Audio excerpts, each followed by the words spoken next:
Hi everyone, I hope you're well. So I am now doing the UK House Price Index Scotland April 2025 update. This is something that I do every month and it gives you a really good insight as to what is occurring in regards to the housing market, how that is impacting in regards to yourself, your location, the types of properties, and actually whether it would motivate you potentially to move, change your mind, make some different lifestyle choices, but it gives you a really good insight as to what's happening in Scotland at the moment. So the economic statement was announced and I'm just going to give you a little bit of a summary of that. So what we're looking at in regards to the economic statement is the average house prices, what is the value of those, what types are selling, and has that improved, increased, decreased, and locality wise as well, what does that look like in your location, as well as the transactions, because the housing market actually is guided by the transactions that complete. So keys handed over and money in the bank rather than actually the value. And this is the thing that some people don't always anticipate or understand how it works in regards to what that means in regards to the health of the house market. So I'm going to just go through that with you and introduce some interesting stats to you, hopefully. If you find that anything's interesting, then by all means feel free to ask a question, make a comment. And likewise, actually, if you've experienced some of what I'm speaking of, be great to have your ideas and your feedback. So I'm just going to cover that with you now. So the average house price in Scotland, I'm going to just share a little graph with you. So you can see that there. The average house price in Scotland was £191,000 at the end of April. This is an increase of 5.8% between April 24 and April 25. So that's a really big improvement, 5.8%. This was up from 5.2%, which was the revised estimate for March. So again, good growth there in the Scottish market, as you can see. What it also is showing you is an annual improvement of a seasonally adjusted. So what seasonally adjusted means is the land registry doesn't always catch up with this report. So they normally work about 3 months in arrears. So seasonally adjusted, it's a 2.1% improvement between March 25 and April 25. So that's a good increase because the previous month it was 1.6%. So what that's telling us is the market is improving. So from the same period last year, actually it was 0.8%. So to be 2.1 versus 0.8% from last year, that's a strong position for us to be in. Definitely strong numbers there in regards to how things are improving. So that's good to see. HMRC volume transactions as well. So they report that into the house pricing index. And what they're saying is the volume of transactions is estimated to have improved from February 24 until February 25. And we only get that window. I know this is the April report, but you miss that couple of months just purely and simply because the land registry doesn't give us that information. But what it is telling us is the volume of the transactions has actually increased as well by 11.3%. So that's a really strong position to be in. And in Scotland, it increased by 80.2% across the whole of the UK. So that's a really great position. In Scotland, detached houses had the highest annual percentage change out of all the property types. They increased by 8.3% over the 12 months from April 24 to April 25. And your average detached property now is valued at £352,000.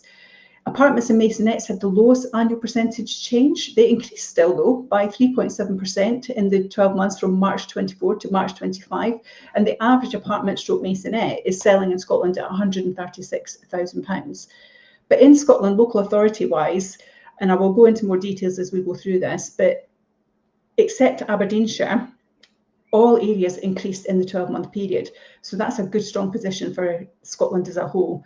Things that impact that, though, are obviously interest rates. So the interest rates have been frozen in June at 4.25. There will be no interest rate adjustment in July because the Bank of England don't meet in July, so we won't see a change there. So the next date for reviewing interest rates doesn't happen until August the 7th. So that's a long time to wait to see if we're going to have some interest rate reductions. But it is predicted that we will have a reduction. But again, that will depend on what happens with UK inflation. The target by the end of the year for UK inflation was to be down at 2%. It came down slightly in April to 3.4, but actually that was only at 3.5 previously. So it's still almost 1.5 to nearly 2 times what it was anticipated to be by the end of the year. What they say is basically what will likely happen throughout the whole of this year is that we may end up in the high 2s, maybe 3%. So interest rates, I don't see potentially coming down greatly unless inflation starts to impact it. But they are talking potentially about an interest rate change come August. So we'll have to wait and see what happens with that. So as I mentioned to you earlier on, the headlines are that the average house price in Scotland is 191,000. It's a price change over the last 12 months of 5.8%. It's a monthly price change in regards to seasonally adjusted, as I explained, of 2.1. But it's a strong position for us to be in, and it's good to see that that's happening. So in regards to the annual changes, I've covered that off with you. What does that mean in regards to your location? So if you're in the City of Edinburgh, for instance, City of Edinburgh, the average house price today is 290,791. Last April, it was 274,000. So that's an increase by 6.1%. City of Glasgow, they had an increase of 8.7%. So the average property there is 186,640 versus 171,690. If we jump then to Fife, Fife had an increase annually from April 24 to April 25 of 7.4%. So the average price in Fife is 169,202 versus the 191 across Scotland. So very affordable still in Fife. But that's an increase year on year of 7.4%, as I say. So strong growth still in the Fife property market, which is great.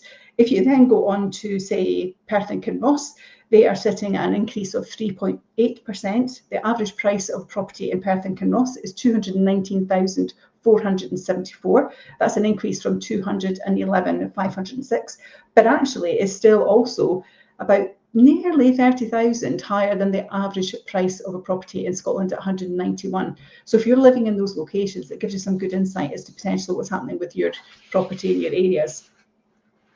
What does the average price look like per property type? Because again, that's important for you to understand, isn't it? So if you are in a detached property, as I mentioned earlier on, the average detached property in 2025 as of April was 351,834. Previous year was 324,826. So year on year, the detached property has increased by 8.3%. So good growth there for family homes. Your semi-detached are always really popular properties. You get so much house and garden and tend to get off-street parking as well, just because of the design of the properties. The average April 2025 price of a semi-detached property was 217,538 versus 202,544 the previous year at April 24. So that's an increase of 7.4%. So good growth in your semi-detached. Your terraced as well, an average increase of 5.5%. So your average terraced property at the moment is sitting at 173,184 versus 164,000 the previous April. Your apartments and maisonettes, as I said earlier on, whilst the growth is not as high as others, they are still growing, and there is an annual growth there of 3.7%. So your average apartment or maisonette currently is sitting at 135,906 versus 131,069. So all in all, what that's showing you is a 5.8% increase across all property market types. Average property price across Scotland at £191,061 versus £180,000 the previous year. So good growth there still coming year on year, which is important. We then look at the transactions. As I mentioned earlier on, the health of a market, as well as obviously the price, is very much about the transactions. And it's great to see that we've seen those increase in transactions as well. But let's break that down into areas. So if we look at Edinburgh, for instance, they've had an increase. So last April, the transactions were 605 in that year. This year, it's sitting at 681. So growth there in transactions, and also, as we've shown earlier on, growth in the value of the property as well. So actually that's sitting in both camps, which is fantastic. City of Glasgow is pretty much stayed the same. So this year, 691, last year, 692. So quite similar.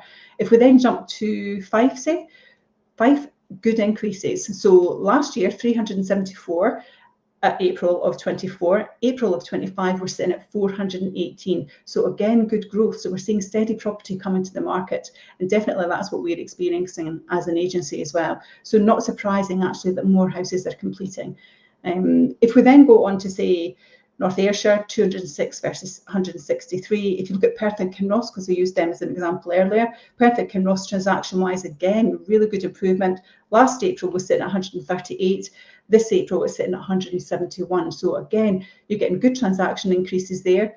It's very similar to Edinburgh in the Perth and Kinross area in regards to your property values, and that mirrors with Fife as well. Transactions are up, the values are up, so that's all good for the property market, because actually it's not just the property market, it's the whole of your community, because all of the businesses that work in those locations, so removals, decorators, kitchen places, plumbers, heating engineers, everything is impacting, gardeners, so you're keeping that property market is falling into the whole support chain as well. So that's always really positive. If we then look at the volumes, if we look at them as we go through the year on year, and we only get this to February, even though this is the April report, because land registry, as I mentioned earlier on, works kind of 3 months behind. So if we look at volumes over Scotland in the last 5 years, sales volumes in February 21 were 7,351. February 22, it was 6,563. February 23, 5,472. February of 24, 5,541, and then February 25, 6,100. So it's good to see that we're kind of climbing back up again. So it's not quite at the kind of COVID times, but actually it's getting back to normality, because normally it's around about the 6,500 to 7,000. So we're pretty much getting there in regards to the February numbers. So that's strong and positive. What we also like to look at actually is the property status, because are you potentially buying a new build property, and how is that growth going to affect you? Or are you buying an existing property that's been maybe resold previously? So looking at the transactions on those as well is really important, and you want to have a look at what the values of those are. So the price of a new build existing property at the moment is 353,756. That's a monthly change of 9.8%, but it's an annual change positively of 25.7%. So to buy a new build property now versus 12 months ago, you're going to pay a quarter more for a new build property. Now, what we're hearing from builders, the reason for that is regards to the energy efficiency of the property. So all of the things that the builders are having to put in place, so solar panels, pump heaters, I think that's where their costs are coming from. So to be quarter of the property value increase in a 12-month period for a new build property, it shows you how much the builders are really having to impact and bring all that together to get a good value of their house. Comparing that to existing resold property as well, because your average price in February for a resold property was sitting at 170,562. That actually was a monthly change of -2%, but an annual change still improving at 3.1%, and that's across Scotland as a whole. So it's interesting to see the differences between a new build and an existing pre-sold. On average, a new build is double the price. So your new build is 353, and your existing resold average is 170. It's a big jump, isn't it? Obviously, you get a very different type of home. Depends what you're looking for. If you want something move in, you don't need to do anything, and it's ecologically the way you want it, then it's fantastic for you. If we look at buyer status, because this is a really interesting one, I quite like this one because it actually gives you good insight as to who's spending and how they're spending and what they're using to spend. So first-time buyers and former owner-occupiers, what does that look like in regards to what they're spending? So a first-time buyer at the moment, average April price, what they spend is 156,806. That's a monthly change of 2.1%, but it's an annual change of 5.3% as well. So your first-time buyers are spending more, but then they're going to, aren't they? Because what we've demonstrated earlier is that property values are going up. So even your flats and maisonettes have gone up. So if that's your first-time buyer, which tends to be the types of property your first-time buyer is going for, then you'd expect to see that that increase is quite similar to the value of the property types.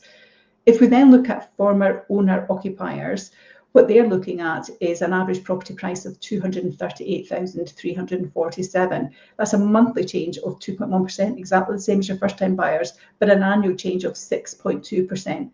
So your former owner-occupiers are still spending a fair amount on their next home, whether they be upsizing or downsizing, but they're still seeing an increase of 6.2% on what they're having to spend. The spending part is the interesting part. So how are they funding these purchases? And it's always interesting to see who's coming up with the cash. So if you're a seller at the moment and you are sitting and for whatever reason you've decided you need a cash buyer, that could be because you're at the end of chain, you're maybe needing something quick to happen because you've already purchased your next place and you're looking to move and you don't want an additional chain. It's something to think about, because if the value of your house is higher than these numbers, you may need to kind of reassess what that looks like for you. Because what we're seeing at the moment is in April of this year, the average cash buyer, the amount they were spending to buy a property was 176,420. That's a monthly change of a positive, right enough, of 2.3%, and it's an annual change at 5.2%.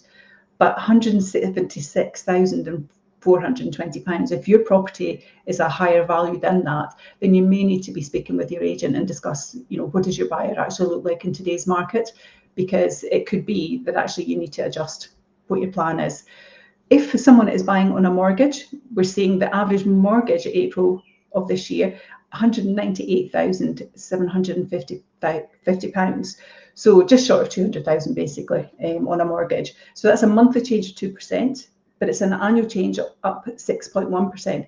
But again, if we continue to see property values increase, then you would anticipate that people borrowing on a mortgage, you're going to see that value increase as well, because it's going hand in hand, isn't it? So it's interesting on that one, because again, as I say, it's really important for you to understand how does that impact you if you're sitting waiting for that cash buyer, and what does that mean for you? So really strong positives in all of that. So property values are up, transaction numbers are up, the people that are buying on mortgages, that's going up. The areas are seeing improvements across Fife, Edinburgh, Glasgow, Midlothian. So again, really positive the way that the market's coming together, and seeing the properties coming on is improving. So you get a much better choice. We're coming to a good season as well. So the gardens are all looking great and people are thinking about moving. And it's a good time for people to move as well, because they're considering, getting settled again before the school break. So interesting things in there. If you feel that it's impacted you, or you've got any questions, or you'd like to share your thoughts, by all means, feel free to reach out. And I will give you the next update in July. But we won't see anything on interest rates, as I say, because there's no meeting in July of the Bank of England. The next announcement for them for interest rates won't be until the 7th of August. So it'll be interesting to see how that's going to impact things moving forward.